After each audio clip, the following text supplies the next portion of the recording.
Hello, everyone. Welcome back to Copilot Learning Hub Live. All right, so we're continuing our Copilot with data, in data, whatever you want to call it series. We've got with us Josh joining us all the way from Kenya to share with us something really, really important that many of you care deeply about, which is Copilot in, here we go, if we can say it right, Copilot in data science and data engineering in Fabric. Did I say it right? That's right, Dona. Oh my gosh, look at me. 10 points for saying the Copilot name correctly. This episode's going to be great. Okay, Josh, please tell everyone who you are, what you do, and what you're here to share with us. All right. So my name is Josh Ndemenge. I'm a cloud developer advocate for the data advocacy team, talking a lot about Microsoft Fabric. And in today's episode, I'll be continuing from where my colleague Sombeleze left off with Data Factory. And I'll be talking about data engineering and data science in Microsoft Fabric and how you can be able to leverage Copilot-powered capabilities. Okay, that is awesome. We've learned from Sombeleze's episode that Fabric is one of the most powerful tools on the planet, and I don't think most people even understand the first layer of all of the things that Fabric can do for you. So can you give everyone a little overview on what is Fabric anyway? Just a little refresher, because I think people think, oh, it's like a OneDrive for data, but it's not. There's so much more to it. Yeah, so when you think about Microsoft Fabric, it's not several products. It's just one unified software as a service product that combines all the different tools and services that we are aware of. Like we know of Power BI, Azure Synapse Analytics, Azure Data Factory. So all of these services are combined together into one single unified SaaS platform that allows you to perform data analytics at scale. And now we have all these different workloads. As you can see on my screen, we have the Data Factory all the way to the Power BI workloads. And these different workloads, they are built for specific personas, data engineers, data scientists, data analytics, and also for specific tasks, right? And so in the previous episode, Sombeleze covered Data Factory and what you're able to do with Data Factory in Microsoft Fabric, and also showed you the Copilot-powered capabilities. Now, for today, we're only focusing on these two particular workloads, data engineering and data science. So when you think about data engineering, this workload is powered by Spark, and it allows you to perform data transformations at scale. And then the data science workload provides an end-to-end workflow for data scientists to build AI models, collaborate on notebooks, and also train, deploy, and even manage machine learning models. Okay, what I like about this Copilot story right here is it's there to help a beginner like me vaguely understand how to do this, but there to help a specialist like you do their job way faster. So this is one of those kinds of Copilots where it's ideally set up for the expert, but the beginner, it's a great learning tool to get you boosted right into, oh, this is what all these random words mean. This is what all these visualizations mean really quickly. So I'm very excited to learn about this because you and I are at the opposite ends of the spectrum. I am very much Fabric novice. You are very much Fabric expert. All right, yeah. So what I'm going to do is, this is the only slides I have. I'm going to jump into Microsoft Fabric, and then we can get started, right? Let's do it. So I'm going to switch to this particular workspace. And from the previous episode, Sombeleze was able to load data from a bunch of CSV files, perform some transformations, and load that data into the Lakehouse. Now, we can be able to see the various tables that Sombeleze loaded into the Lakehouse. And for this particular episode, we'll be focused on three particular tables. We have the persons table, the products table, and the customer table, right? And the end goal for this episode is to see, can we be able to help the marketing team leveraging this data set to build an analytical model that can be able to predict the likelihood of a customer purchasing a bike or not, right? Okay, yep. But if you see, I have a column called demographics. In this person table, I have a column called demographics. And from the look of things, it has XML data, right? It's not text data like numerical data like the other columns. It's text data in the form of XML. And so what this contains, it contains XML data with various properties about the demographics of a customer. So things like their date of birth, where they live, the number of kids they have, and stuff like that, all right? And we're going to try and extract data from this particular column and combine it with data from the products table and the customer table, and then try build an analytics model that can be able to predict the likelihood of a customer buying a bike, right? Okay. But we'll try using Copilot along the way so that we can try and do this within the short period that this episode has. Okay. All right. So I want to see if Copilot can tell us if this person is going to buy a bike or not. That is what we're trying to figure out. Okay. All right. That's kind of the Okay. it's kind of building that model that can be able to do that. That's the end goal. This is a fun party trick. I like this. This is amazing for retailers, but okay. I want to see. Right. All right. So what we're going to do is you can directly open a notebook, click on open notebook and create a new notebook or select an existing notebook. But I had help from Someleza. He had kind of gotten started on this task and he had created a notebook and sent it to me for me to complete the task with. So I'm kind of just going to load the notebook that he sent to me and we're going to get started from there, right? All right. So I'm going to switch here and select the data engineering workload. And once I select the data engineering workload, I'm going to import a notebook. All right. So I'll be uploading a notebook and I'm going to select this particular notebook that Someleza shared. So this is going to import the notebook into the workspace. And this is ideally, even in a real world scenario, you might be working with code that you're not the one who actually authored, right? You're collaborating, you might be working with code that someone else has authored. So in this case, I'll switch to our lakehouse, to our workspace, and here's the notebook that we've imported. And we're just going to open the notebook. So I like that analogy where as coders, we often work on someone else wrote these functions or someone wrote this library and we're using it to actually go and build something. So this is something very similar where Someleza built this notebook for you and now you're going to use it to do this analysis and answer a business question. Exactly. So the first thing I'm going to do, I'm going to connect this notebook to our lakehouse. So I'm just going to kind of select and tell it, okay, my data, the data that I'm going to be working with is seated in this particular place, right? So I'm just going to add a lakehouse and select the lakehouse that we already have. So we have this Learning Hub lakehouse, and I'm just going to add that, right? So once we connect that, we can be able to see all the different data that we have. Right? So it's going to take just a few minutes and we can be able to see all the tables again that Someleza loaded using the data factory. We now have them here, right? Perfect. Now, the next thing, if you check on our menu bar, and if you remember from the data factory episode, we had a Copilot button on the menu ribbon, right? I do have that Copilot button. So I'm just going to click on the Copilot button and so that I can add Copilot capabilities inside this notebook so that I can have Copilot assisting me along the way. Perfect. So you've summoned a Copilot. So I'm just going to, so I'm just going to click Get Started. And what that does, it adds this new cell on top of the notebook. You saw that? Adds this new cell here. And then this cell is going to add all the required packages for you to use Copilot inside this notebook. Perfect. So I'm going to execute this. And as that is running, I'm going to use that time to tell you what can we do with Copilot in notebooks.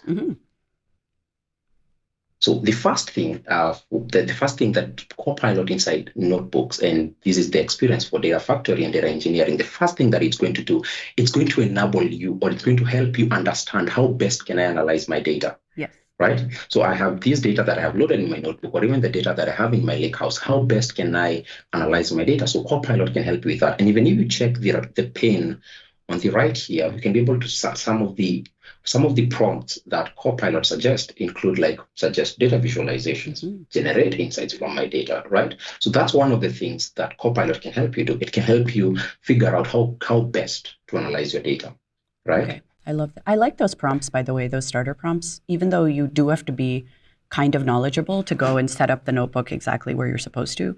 You can actually get started by getting some insights, like help me, bring my lake house into this thing, generate insights about this report. Those are good prompts. Those are good starter prompts. Exactly.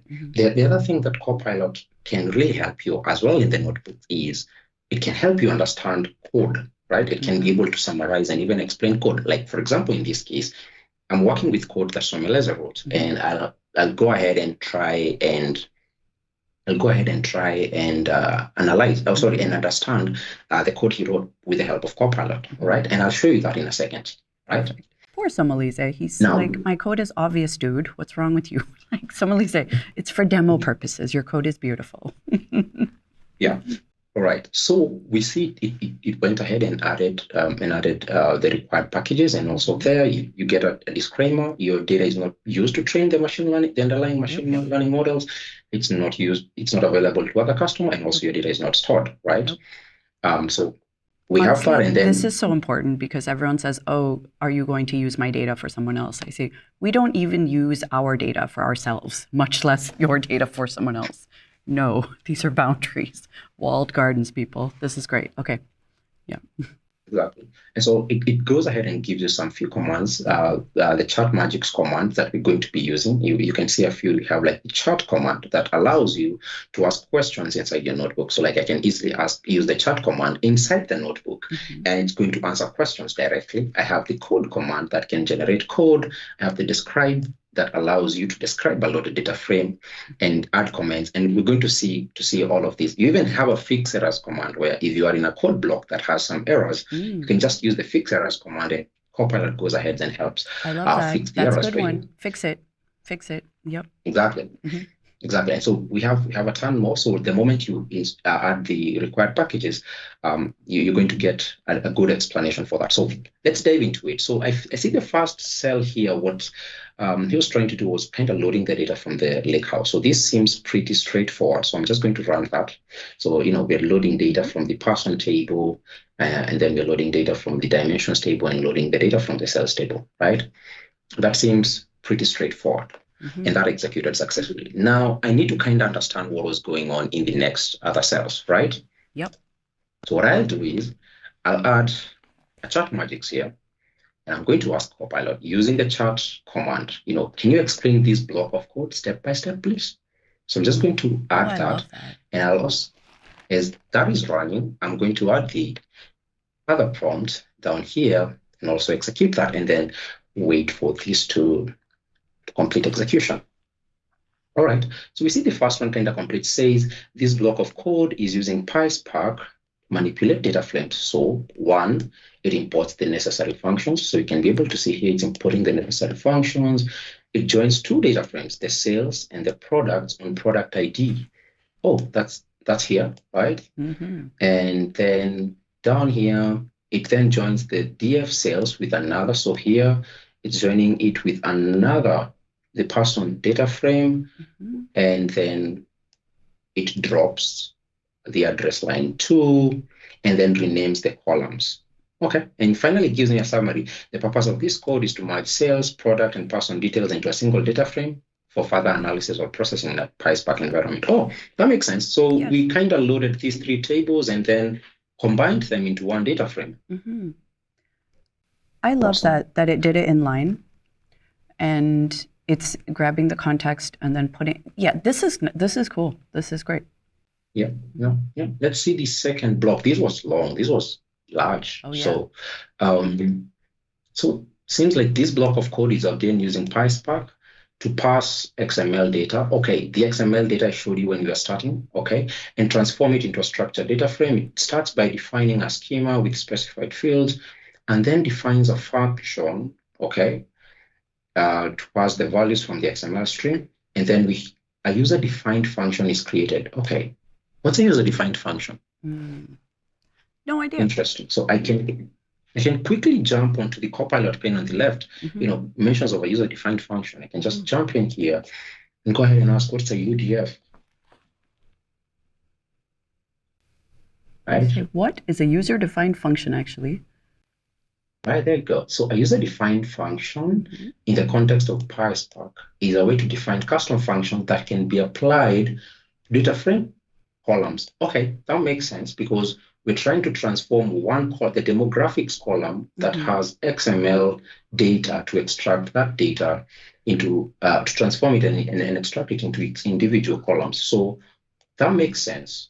Yeah. That kind of makes sense. That puts everything in context, right? Yep. And it still provides an in-depth definition of what what a user-defined function is. So you can see how flexible or how easy it is to switch from using the chat magics and using Copilot inline with code, and also switching to the Copilot panel on the right, to also interact with Copilot as well in chat. So you have these two capabilities. In code, you can use the chat magics, and also you have the Copilot pane that you can chat with, just like the same way you access other Copilots.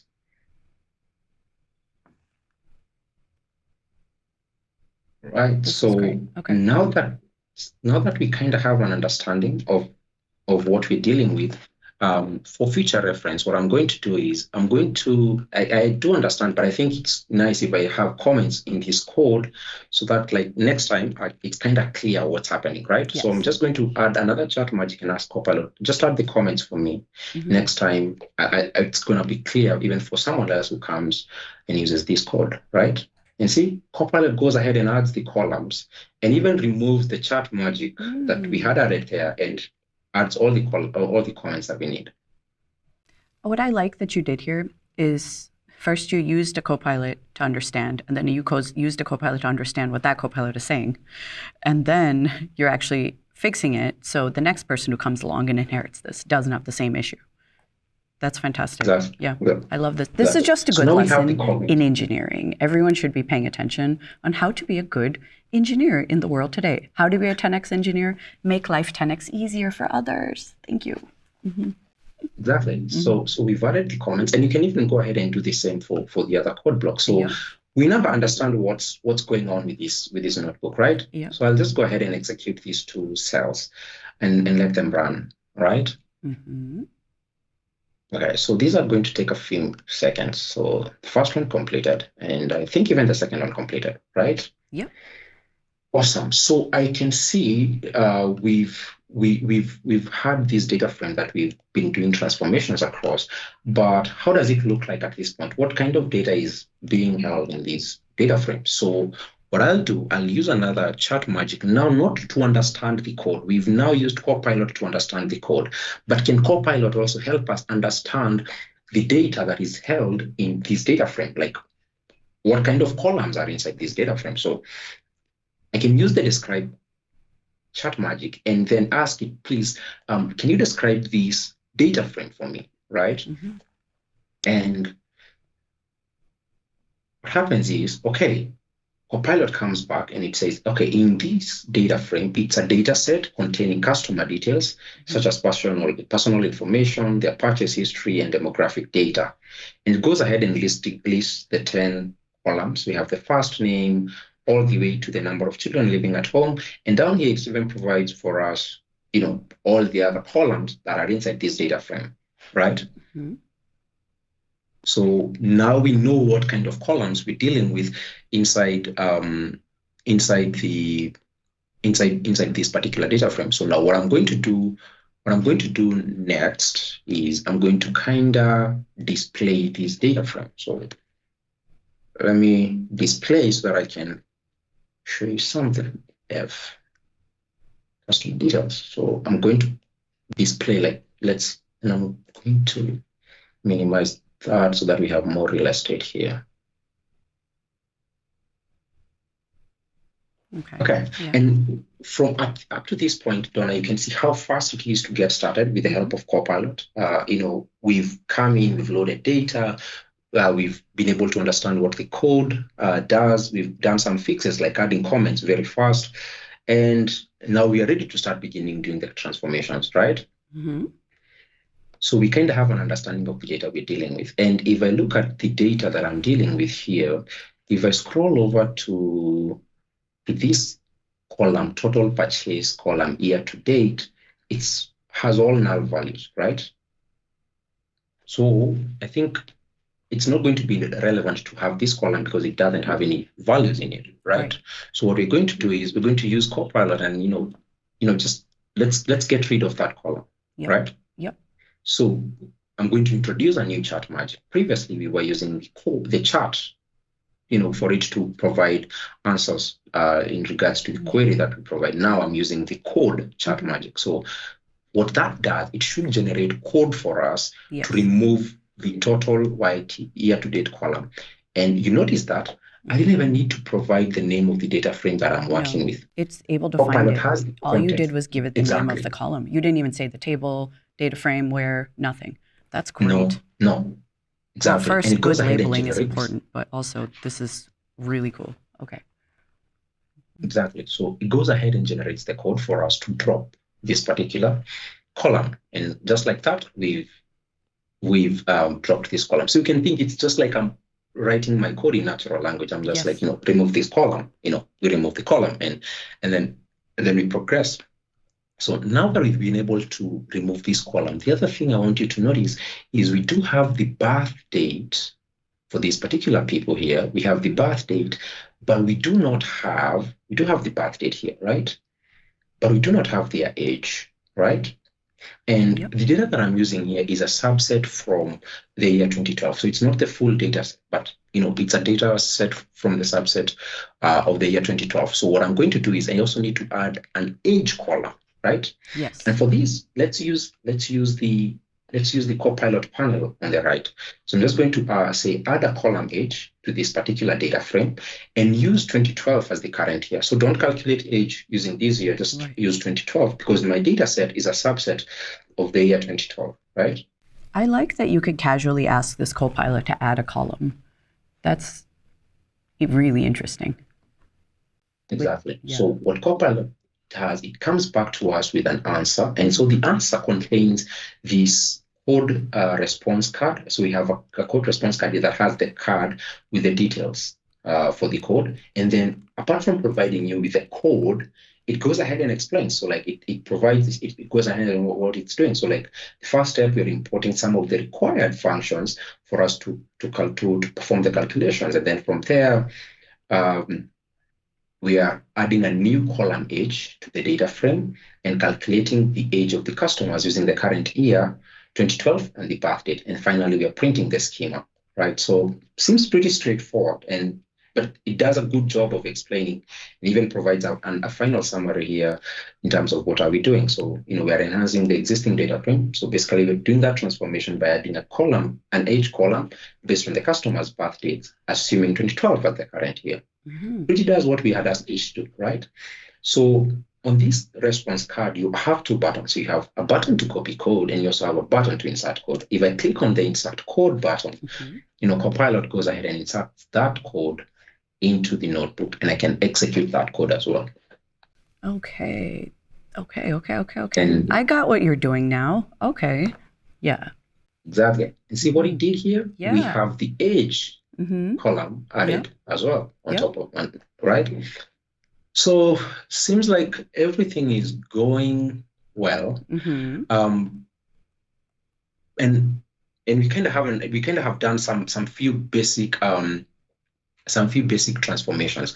And one of the things to highlight, always every time you copy code, every time Copilot generates code for you, always take time to review it. It's a Copilot, not an autopilot. You're the one always in charge. Yep. And you can see that even in all the code generated responses, it always mentions it's AI generated code. It can include errors. So always take time to review the code and ensure it does what exactly you want it to do before executing it. I think this is awesome. All right. Now, the next thing we can do is, I think we've done some of the transformations that we needed, but can we do some visualizations? Remember, I mentioned one of the things Copilot can do is assist you to figure out how best to analyze your data, right? Yes. So if you come onto the Copilot panel on the left, we have this small icon here we call the prompt guide. All right. You have this. So if you click on the prompt guide, you get this. We have these three suggestions, and you can see we can start with like suggest data visualizations, generate insights from my data, and even load data from my lakehouse. Right? And we can, for example, use the generate insights from my data, right? So it generates this prompt and says, analyze, you provide the data name here and provide insights about the data. So I'm just going to use the same data frame that we've been using, and I'm going to paste it in here. Yep. All right. Okay. And then just submit that to the prompt, to Copilot. So when you say provide And insights, you don't just get sentences, you could get a visualization. so at this point, it's going to provide you with sentences. Okay, now you But get if you want sentences. to get the visualizations, you just Oh, go ahead and ask, and we're going to look at that. So you can see some of the insights that Copilot has been able yep. to figure Very out is, good. like the demographics Mm-hmm. that exist there, Mm-hmm. right? In the purchase Right. behavior, we see the age Yep. distribution, Yep. and so on and so forth. We can also try another prompt, right? Let's Okay. try the suggest data visualizations, right? Okay. And we can add that, analyze. Come on, Copilot. So Give it's us some going to beautiful send visualizations to put into a report that we did not have to make. that. So what it's going to do it's first going to give us some of the analysis, some of the ways we can visualize, and then we can go ahead and ask Copilot, can you help us now create the actual Oh, visualizations? So like it says some of the suggestions for yeah. visualization, is age distribution, Yes. right? Gender distribution, Yes. marital status distribution, education comparison, and so on, and so on and so forth, right? Yes. I love it. You have to But I cajole it a have little bit. Okay.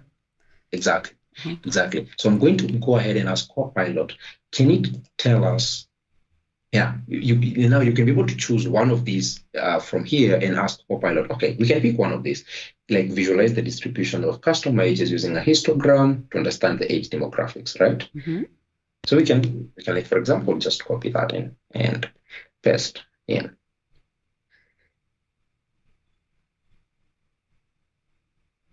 I am so curious about what it's going to give you. So it should go ahead and generate code for us, Uh-huh. for us to perform, for us to get the visualization. So I'm Yeah. going to insert code, Okay. Here we and go. goes ahead and Inserts the inserts code. Very the code, nice. and That's then we great. can run. That's great.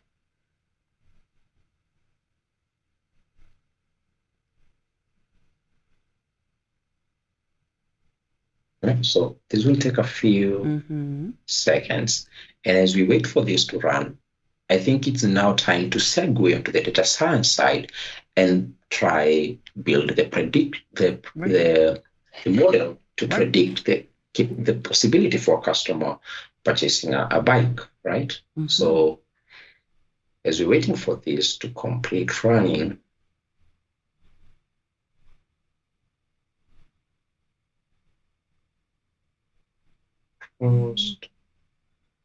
Come on, Copilot. Be good.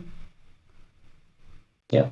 And so up to this point, some of the key, we've been able to see three main things we can do with Copilot. One, we've seen how we can best, it gives you ways for how best to analyze your data. So if you're stuck in that analysis paralysis, like where do I get started with analyzing my data? Copilot gives you a head start, like, you can start from here, right?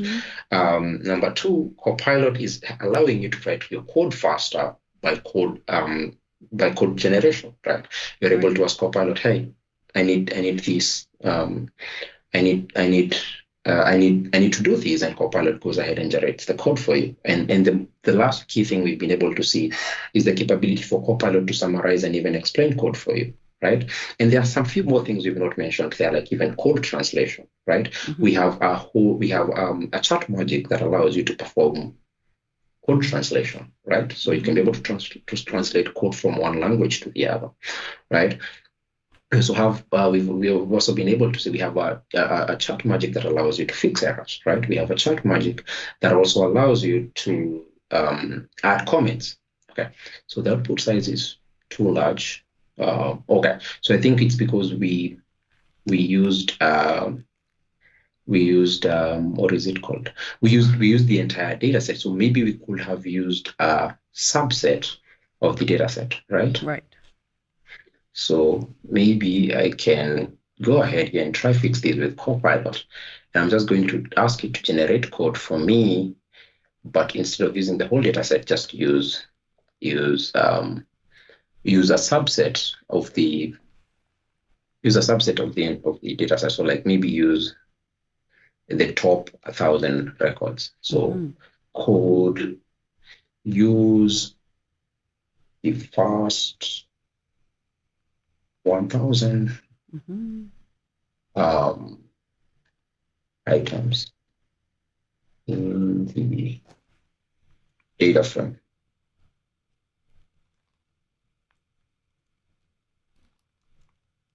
So let's see whether it's able to give us code for that.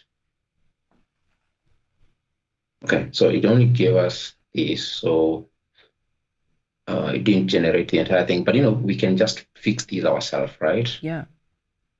We can just fix these ourselves and just fix these ourselves by df. Yeah, so I can just do this df details. Let's use this data frame. Okay, so, and then we can now go ahead and do the visualization again. So let's attempt these fingers. I like this because this is such a Copilot activity you're doing, where it gives you something, but you, the expert, know how to fix it to actually be good. Oh, look at this. You got something. Yeah. Right. So we've been able up to this point to generate, to perform some transformations and do a little bit of visualizations, right? Yes. And we hit a challenge and still tapped into the power of Copilot and fixed it, right? So now I think we can segue and see now, like, how will the data scientist as well leverage the capabilities of Copilot as well, right? So what we're going to do is we're trying to predict, and I'm going to show you the data we're dealing with, display, EF, customer details. So if you look at the data we're dealing with, we're trying to predict if the likelihood of a customer purchasing a bike, right? Right. So if you check the product category right here, so it's just showing the top one. So, but if you scroll down, if you check a few more records down there, we have a product category called bikes, right? But for us to be able to fit this data into the machine learning model, we need to add a new column that kind of performs one final transformation, where if we add one more column where if the product category is clothing, it is bikes is 1, and then if it's clothing, it's 0. So that's the final transformation we need to do, right? Okay. So what I'm going to do is I'm going to ask Copilot to create a new column for us, to add a new column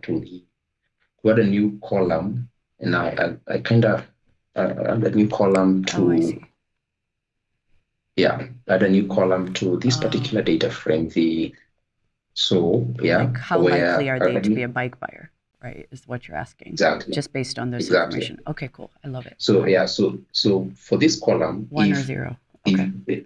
Exactly, 1 or 0. Yeah. So I'm going to add that. Okay, I see what you're doing. You're saying, here's all the info. Clothing does not equal bike. Let's figure out if they're likely to buy a bike. The ones they are, those are the ones we would target, like the sales campaign or whatever it is. Yeah. Exactly. So here's the code. The code that is going to add a new column called this bikes buyer. If the product category is bikes, if we have it as 1, if it's not, we have it as 0, right? So we're done with that. And I think pretty confident now we can go ahead.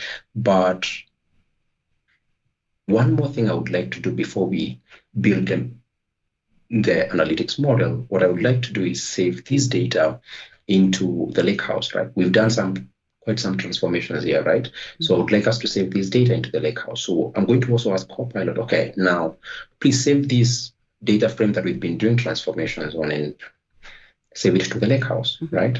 So it's going to go ahead and generate some code to save this particular data frame in the lakehouse. And now right? And should take a couple more seconds.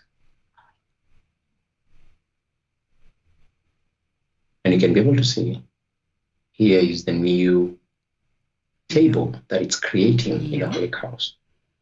Yeah, so couldn't load table because it's still I don't writing care the how table. slow this Copilot is. It's faster than us doing it ourselves any day of the week. That's the thing. People are like, oh, it's slow. Like slower than you doing it? Because that would take a while. Actually, Yeah. yeah. And actually Copilot is faster here because what is taking long is the code execution. But Copilot pretty generated our code pretty fast, right? But executing code, like, listen, I've built operating systems that took 36 hours. So Exactly. So as we wait for this to complete, I think I can go ahead and give Copilot our last task. I think the task that was part of our scenario. And what I'm going to go is, I'm going to ask Copilot, can you please suggest how we can build a predictive machine learning model using this data frame of ours to predict if a customer is likely to buy a bike or not, to help the AdventureWorks, the bike shop, build a targeted marketing campaign. So the column that we are targeting is the Is Bikes buyer that Copilot generated for us up here, right? So I'm going to submit that prompt to Copilot. Yep. Okay. So there's a lot of Copiloting going. This is great. We got code execution. We got Copiloting. Exactly. So this has completed, and so we should expect Copilot to start this particular job. And if we come here, we should now see the table has been successfully created here, right? See, there you go. So we have the new table that has been saved after all the transformations we've made, right? And here is the code that we asked Copilot to do. We've asked it to create a machine learning model to help us predict if a customer is likely to buy a bike or not, right? And it does a pretty good job here, but let's see the explanation. So it says the first section imports the necessary modules, and then it converts categorical columns into numerical values, all right? So, and you see it was able to identify which are categorical columns. We didn't have to specify that marital status, gender, and education are categorical columns, but kind of figured that out, right? Yeah. And then it selects the classification model to use. It creates the pipeline, fits the data, and goes ahead and does the prediction, right? Right. So the next thing you just do is hit on the insert code. And then once the code is started, you can safely close the Copilot pane, and if you want to access it, you can always access it from here. And then the next thing you need to do is review your code, right? Review the code, and then go ahead and execute it, right? Perfect. Right, yeah. And so this may take some minutes, but we've provided this entire process, and you can be able to try it out on the Copilot Learning Hub, the entire tutorial. So yeah, so that's it for the Copilot powered capabilities in data engineering and data science. I love and this. You're able to see some of the key capabilities, whether you are doing data transformations or you're creating machine learning models using Copilot. You're able to do things a little bit more faster. Yes. So I had to create machine learning models in college, and it was such a horrible experience that I refused to do it for 20 years. So watching Copilot be able to help you do this is fascinating. Honestly, out of all the things I thought we'd be doing, that I would be like, whoa, I had no idea. I had no idea that was possible. So thank you for this incredible lesson, because suddenly all of us who do engineering of data, right? Or engineering of data or engineering of AI at all of us have to learn to do this suddenly. And this is such an interesting and powerful tool that I did not expect. So thank you, Josh, for this incredible computer science lesson today. Wow. Thanks, Dona, and thanks for having me. Yes. So that's it about the Copilot powered capabilities. We've already covered Copilot in Data Factory, in data engineering, and in data science. Yep. And I think in the coming episodes, we'll be talking about Copilot in the remaining workloads, data warehouse, real-time intelligence, and of course, Power BI. I love it. okay? Because when people think Copilot and data, they think Power BI, but actually there's 6 steps before then, before you get to that point. So this has been an amazing episode.